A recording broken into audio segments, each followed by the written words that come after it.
If you woke up 100 years from now, do you expect to see paradise or some type of post-apocalypse world? Definitely not paradise. I mean, I don't think we ever lived in paradise, honestly. There's always been some form of wars breaking out or, people trying to rule over other people. And I think just the human being race, we're almost doomed because especially nowadays we're so divided. There's so much hatred. Like, I want to be able to have these conversations with trans people, and like I said, I like talking about these things because the counter argument is either going to strengthen my argument or it's going to completely dilute it and make me realize, like, oh shit, maybe I'm wrong. We're all humans, bro. We all have Yeah, but opinions. not everybody's like that, like open-minded. Sure, Some I people understand. have opinions and are completely entitled to it. Right, right. And I mean, with certain things, I feel that way. Like for the whole thing that we're talking about the Olympics and stuff like that. I I'm strongly feel that way, and I highly doubt there's a person that could change my opinion. But I'm open to having these conversations with people with opposing thoughts. You know, and it's funny because everybody, like I said, everybody just wants to seem good in the eyes of the media and the eyes of other people until they personally get affected by something, and now they're quick to say, no, no, no, that's not what I like. Why don't you say Yeah, that from the beginning? You just don't want to get shit for your opinion, you know? that's true. They don't want to get scrutinized. Yeah. Like everybody is scrutinizing Little Nas X. I think he could do whatever he wants, bro. Whatever he wants. He's a fucking human being. Like, if you don't want your kids to listen to him, don't let your kids listen to him. Like, when Yeah, I was young, my mom didn't want me listening to rap or certain rock and roll because they were either talking about the devil or they were talking about violence. yeah, And at the yeah. end of the But day, kids are going to do what they want to do. you don't think there's like a fine line because like I've been watching like especially YouTubers nowadays. I feel like Danny Duncan, the Nelk Boys. Like, there's like certain people that literally see no limits to what the fuck they can do sometimes. So like a lot of times they do get in trouble for something, but then they just like cover it with money. They just, even with David, for example, David Dobrik, like he was in a way canceled, but he can't really be canceled because he has a huge fan base, That's and the thing. like any lawsuits that come their way, they're just gonna cover that shit up with money. Yeah, for sure. Same with like James. Like, didn't James Franco like settle something like some sexual allegations, and then he Yeah, just there's settled something. I for know like there's 2 million something. bucks, and now he's good. Like, or like Bill Cosby just got out of jail, like Right, he just got free. right. No, Like, yeah, do I you mean, think that like this is gonna be a problem in the future? Because I mean, I feel like it's already turning into a problem. I think cancel culture has been around for the past 5 years or so, and I think But it, what it my what I'm saying is that I feel like the cancel culture doesn't really apply to certain people because they cannot get canceled. If there's an audience there wanting to see their shit. yeah, Even when yeah, R. Kelly came out with that documentary, or when they came out with that documentary exposing R. Kelly, he made more money off of streaming yeah, because he was getting talked about more. yeah. Yeah, once you build that's I think that's the key in everything. Once you build an audience, you can't get canceled. But doesn't mean that they're not wrong or right. Like the whole Bill Cosby thing. Personally, if there's 60 allegations, you did something fucking wrong. And if I'm not mistaken, I think he It even can't just admitted be to a slipping. coincidence. Right, right. Like if there's like three allegations or whatever, maybe it could be a coincidence. But 60, and I think he even admitted to slipping things into girls' drinks. Bro, that's some dirty shit, and you should be in jail. And I think the reason that he got out is because of a loophole that his Mm. lawyers found. And he But can't get no, trialed again, right? I don't know. I don't know. I'm not too informed about that whole situation. But like with David Dobrik, for example, I understand that he almost built like a somewhat of a toxic community per se, and people would say, "Oh, you have so much power; it's hard to say no to you." But at the same time, it's like, say fucking no, bro. If I was with David Dobrik and he was like, "Yo, I want you to kiss my boy so we can do this vlog," I'm gonna be like, "No, I'm not comfortable with that." I hate when people are scared to speak up their mind at the time, and then later on they think about it and they're like, "Oh, but that made me uncomfortable." Shut the fuck up. You shouldn't have said. You should have said that shit like at the time. You know what I mean? Yeah.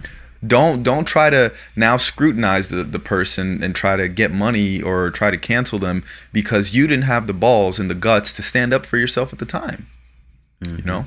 And I mean, I get it, bro. Like there's situations that are in that fine line, you know, when it comes to rape and stuff like that, that's a very sensitive thing. That's something different. But when it comes to somebody influencing you to do something that you might not like, not sexually, but just whatever, like eating a piece of dog turd, and then later you're like, "Oh man, like I really didn't want to do that and he forced me to do it." He didn't force you. He said do this, and you wanted the clout from it. Now that you got the clout from it, now you're okay to speak up and say something, you know? Yeah. So I think there's a little BS bullshit BS behind all that stuff. Right. But I mean, but my point is that there are people, like, in a way, breaking the law at times. Yeah. And whenever they do get, lawsuits, they just pay that shit off. So in a way, like, the cancel culture doesn't really apply to them. Yeah. But a lot of these things. My question is like, is that sustainable? Like, do you think that's gonna be like, it's gonna be like that forever, or do you think there's gonna be like a law that's gonna change all that shit? I mean, there's no law because there's so many different types of allegations, you know? Right, but I mean, just, I don't know. Because I feel like what happened to Donald Trump is like the beginning of something. Like, for him to get canceled in every single platform. That hasn't happened to anybody like Bill Cosby, James Franco, or anybody who gets, or even David Dobrik. Like, David Dobrik still has a YouTube channel. He still has a Instagram account, Right. But what happened to Trump, that's like completely different. That's like really but also, silencing him. Trump was using these social platforms to spread his thoughts and his agenda in a negative way. Like Twitter, for example. I have things with Trump and against Trump. I personally think overall he was a good president, but I've said this multiple times. I never agreed with his antics, and just he wasn't well spoken, and he used Twitter just to get reckless and say dumb shit, which I'm like, bro, you're the president. You shouldn't be saying this. You don't represent just yourself. You represent an entire nation. You know what I mean? And I think on Twitter he was saying reckless things. Do I agree with him being censored? Hell to the fuck no. He's still a president of the United States, and if you could censor the president of the United States, you can censor anybody. But even if he wasn't, do you think that's right to censor him? No, like, even if he was just like an average Joe talking his opinions. No, because at the end of the day, there's so many people that say all these things, they don't get censored. But I mean, all these companies are private companies. I see both sides, but I definitely don't agree with censorship at all. I think you should not censor people on Twitter, on Facebook, because even going back to the this whole trans thing, I don't know if you, or even the LGBT community, when there's a player that recently came out as gay. He's an active player. He's the first active player that came out as gay in the NFL. And the NFL recently posted a video or a post that said, football is gay, football is lesbian.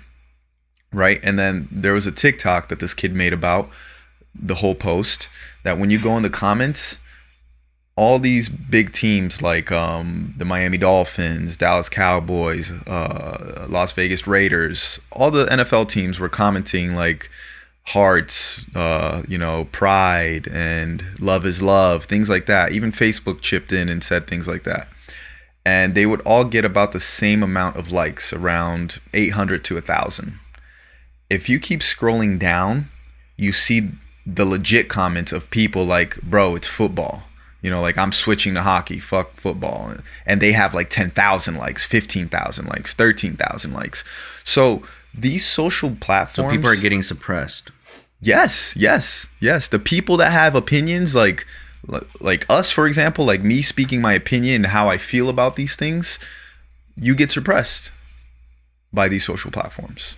That's just what it is. But I also think that by getting suppressed, you just grow an audience, because when somebody tries, or these big corporations or companies, they try to suppress you, majority of the times, not always, but majority of the times, you just end up becoming bigger.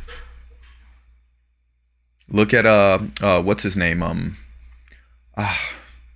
Alex Jones. You read my mind. Alex Jones, man. He can't be on fucking YouTube, but I think Alex Jones is bigger than he ever was, because whenever Alex Jones interview comes out on YouTube, people are hopping on that stuff. Yeah. Oh yeah. But at the same time, I feel like he's just a big entertainer. Like, he knows that he's getting attention, and he's getting the views, so he puts up a show. Yeah. I mean, you know, Alex Jones is who he is. He definitely, you got to take some of his stuff with a grain of salt. Yeah. He definitely says a lot of shit. But I mean, that's just what I was trying to prove, where you get suppressed, you end up becoming bigger. I personally think, like Donald Trump, he's going to come back for another term. And I think he will most likely win. Wow. You know who I would love to see become the next president? I mean, they won't. I don't think they're going to run. No, fuck no. I don't think that this person is going to run in the next term, but the term after, most likely, the current governor of Florida, DeSantis. Right. I would love to see him run. Did you actually see, I sent you an article you sent me an article about Florida getting a travel ban from California. Yeah. Over what the new policies that DeSantis came out with, which basically separates and doesn't allow trans women to compete in biological women's sports in high school, which I personally think is right. And California is obviously completely against that. They have a whole different agenda. So now they ban government-funded travels from California to Florida, or vice versa.